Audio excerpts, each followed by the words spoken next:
아이고 안녕하세요. 반갑습니다. 시작하기에 앞서 이런 걸 받았습니다. 시청자가 내가 만든 영상을 매우 좋아합니다. 진짜죠? 구독자도 지금 12명이나 있어요. 너무 감사해요.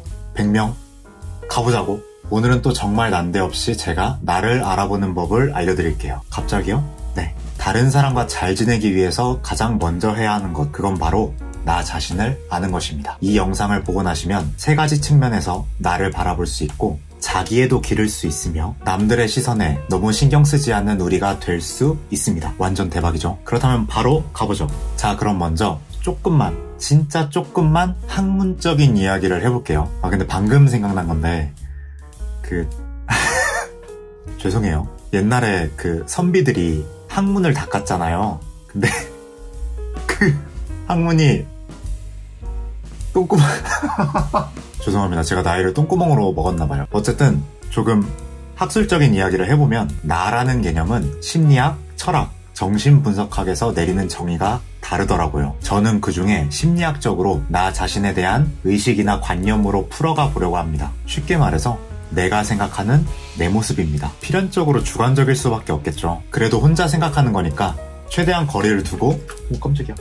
객관적으로 나를 관찰한다고 생각하면 됩니다. 3가지 측면으로 가볼게요. 내가 누구인가? 첫 번째, 외적인 모습이 있을 수 있겠죠. 거울을 딱 봅니다. 전신 거울 앞에 서요. 그리고 생각하죠. 와, 뭐지? 현대미술인가? 난해하네. 그렇게 보이는 모습이 바로 외적 자아. 근데 또 남자들은 그런 게 있습니다. 자신을 실제보다 높게 평가해요. 특히 샤워할 때 거울 보면서 이제 머리도 샥샥 넘겨보고 총도 한번 괜찮네? 거의 샤워할 땐 이제 혼자만의 블록버스터. 외모뿐만 아니라 재산과 같은 물질적인 요소도 여기에 포함시킬 수 있습니다. 지금 사회가 워낙에 보여주는 것에 예민하다 보니까 현대인들은 이 외적인 모습을 제일 중요하게 생각하는 것 같아요. 가끔 쇼츠를 보다 보면 나오는 본인의 얼굴을 10점 만점에 몇 점으로 생각하시나요? 본인의 매력은요? 같은 질문을 스스로에게 던져보는 것도 좋을 것 같아요. 근데 그거 보면 죄다 기만이던데.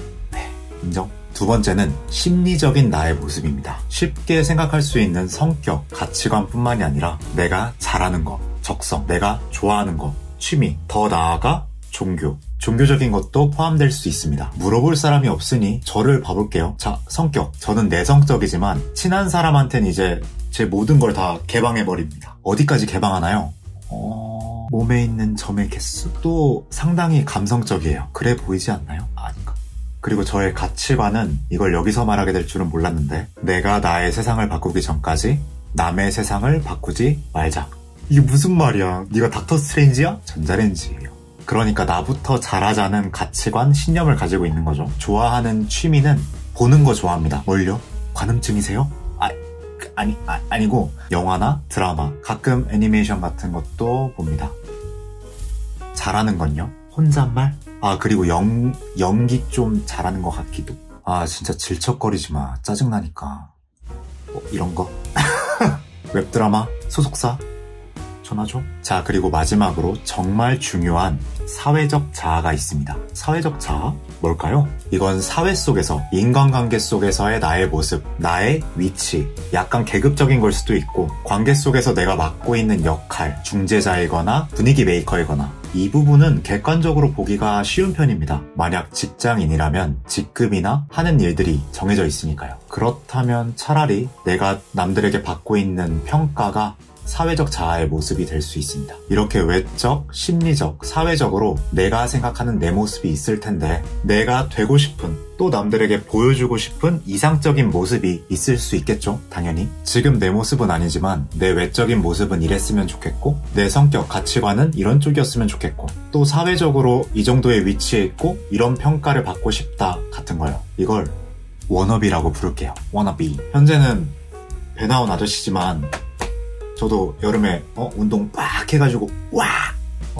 바바리맨 아닙니다. 와! 해가지고 복근 빡! 하고 싶단 말이에요. 뭐야? 방금 제가 말한 건 외적인 워너비죠. 자, 이제 우리 모두가 잘 알지만 그 누구도 쉽게 실천할 수 없는 그런 이야기를 할 차례입니다. 뭔데요? 방금 말했던 워너비와 내가 생각하는 나의 현재 모습을 비교해보는 겁니다. 사람마다 현재 내 모습과 이상적인 모습은 정도는 다르지만 차이는 분명히 존재할 겁니다. 아닌데? 나 차이 없는데? 나 완전 이상맨인데? 부럽네. 문제는 이제 그 차이가 너무 클 때 발생하죠. 초반에는 그 큰 차이를 자기 발전의 원동력으로 삼는 사람도 있을 겁니다. 나아질 게 많다는 건 좋은 거야 라고 생각하면서요. 하지만 시간이 지나고 좁혀지지 않는 그 간극 때문에 우리는 좌절하고 절망적인 감정을 느끼게 돼요. 내가 원하는 내 모습은 이게 아닌데. 예를 들면 내가 원하는 얼굴이 있어요. 요새 그 드라마 오늘도 사랑스럽게 재밌더라고요. 설레고 간질간질하고 아주 강아지풀 같은 그런 드라마입니다. 거기에 나오는 차은우 씨의 얼굴이 되고 싶은 거예요. 벌써 선 넘었어. 너 죽을래? 하지만 현실은 그럴 수 없으니까 좌절하게 되는 거죠. 너무 비유가 이상했나요? 쉽게 말해서 원하는 대로 다 가질 거야 하면서 이제 미라클 모닝, 헬스, 독서, 곁털 밀기 오빠 너무 잘생겼어요. 반가워. 오늘 볼터치 잘 먹었네. 어머 뭐래. 이런 멋진 남자가 내 이상이야. 근데 현실은 이런 거죠. 그러면 어때요? 저는요 슬펐어요. 무력했고 좌절했어요. 울 뻔했어. 그 차이로 인해 부정적인 무력감, 심하면 자기 혐오까지도 느끼게 됩니다. 그래서 저는 자기 애를 키우기 위해선 다른 것들보다 그 차이를 좁히는 게 우선이라고 생각해요. 이상적인 모습을 낮추면서 내가 조금 더 노력하는 식으로. 얼마 전 수능이 끝났죠. 내가 원하는 등급이 있는데 나는 턱없이 모자르다. 남들은 다 취직해서 돈 벌고 있는데 난 아직도 취업 준비하고 있다. 내 나이 정도 되면 돈도 어느 정도 모아놓고 있을 줄 알았는데 현실은 대출 갚는 것도 빠듯하다. 물론 어느 수준에 도달하는 건 현대 사회에서 도태되지 않기 위해서 중요하지만 현실에 비해서 내가 가능한 범위 넘어서 그 수준이 높다면 그건 절망적일 수 있겠죠. 저도 이런 반지하 살면서 주식 해보겠다고 시작했다가 반 정도 날려먹고 제 수준에 맞는 이상적인 기준을 다시 설정했답니다. 슬프지만 현실적으로 보면 괜찮아요. 어떤 사람들은 현실적인 자아를 이상적인 모습으로 맞추기 위해서 가면도 씁니다. 페르소나라고도 하죠. 내가 원하는 모습이 있고 남들이 나에게 원하는 모습도 있으니까요. 물론 세상 사람들은 전부 다 가면을 씁니다. 하지만 그 가면이 너무 두껍고 병적이라면 그건 오히려 독이죠. 포이즌. 진짜 내 모습을 잃어버리는 지름길입니다. 근데 이런 말들은 제가 워낙에 사람 사이의 인정을 아주 중요하게 생각하는 사람이어서 약간 이상적인 이야기일 수도 있어요. 그치만 정이 중요하잖아요. 아닌가? 구독해주는 정, 댓글, 좋아요 해주는 정 너무 좋잖아요. 나만 좋은 건가?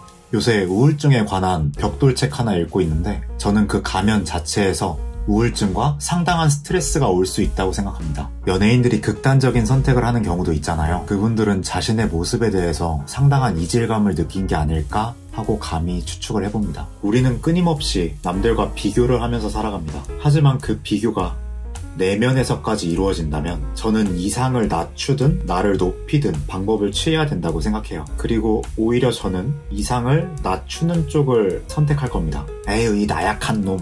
아니에요. 결국 내가 잘 되고 남들에게 잘 보이고 싶어서였잖아요. 근데 자기가 상처받으면 무슨 소용이 있을까요? 잘 보이면 뭐합니까? 내가 행복하지 않고 우울한데 어쩌면 내 기분이 제일 중요할 수도 있는데 원래는 나를 찾아보는 시간이었는데 절반은 다른 이야기였죠. 하지만 나름 심리학에서 나온 방법이라고 하니까 한 번쯤 해보시길 바랄게요. 괜찮지 않나요? 아닌가? 괜찮다고 해. 이두나 보셨나요? 재밌더라고요. 괜찮다고 해. 좀 더 쉽게 가려면 대중적인 MBTI 검사해보면 되죠. 제일 편하고 또 내가 생각하는 내 모습을 보기에도 적합하니까요. 뭐야 그럼 차라리 MBTI 검사해보세요 하고 영상 끝내면 됐잖아요. 떠들어요? 교양의 숲 떠들어야죠. 말 나온 김에 제 MBTI는 뭘까요? 아무도 안 궁금해. 할 때마다 자주 바뀌긴 하는데 저는 INFP 나옵니다. I가 90%. 개인적으로 혼자 딱 떠들기 좋은 이 아무도 없는 방에 최적화된 MBTI죠. 하지만 밖에 나가면 이제 이러고 있는 거죠. 뭐야? 그래서 오늘의 결론은 남을 아는 것도 중요하지만 나를 아는 것도 중요하다. 남들에게 맞춰주는 것도 중요하지만 진짜 내 모습을 잃어버리지 않는 것도 중요하다입니다. 다음번에 누군가를 만나게 되면 저 사람은 자신에 대해서 어떻게 생각하고 있을까? 저 사람은 지금 나한테 어떤 가면을 보여주고 있는 걸까? 라고 생각해보는 것도 좋을 것 같아요. 너무 의심병 환자 같나? 제가 책임을 지진 않겠지만 이렇게 남을 분석하는 것도 미국의 유명한 사회 심리학자가 좋은 방법이라고 말을 했습니다. 제가 한 말 아니니까 믿으셔도 돼요. 여러분의 의견도 참 궁금하네요. 맞다. 그 댓글이란 것도 있으니까 걷다 쓰면 될지도? 너무 기뻐서 공중회전 돌기를 해버릴 수도 있어요. 좋아요까지 눌러준다? 와, 그러면 우리 집은 여의도 불꽃축제가 되는 거예요. 뭔 소리야 그게. 몰라요. 그럼 저는 다음 영상 열심히 준비해서 오도록 하겠습니다. 날이 춥습니다. 첫눈도 오겠네요. 건강 조심하시고. 맞다네. 또 일본어. 독도는 한국다.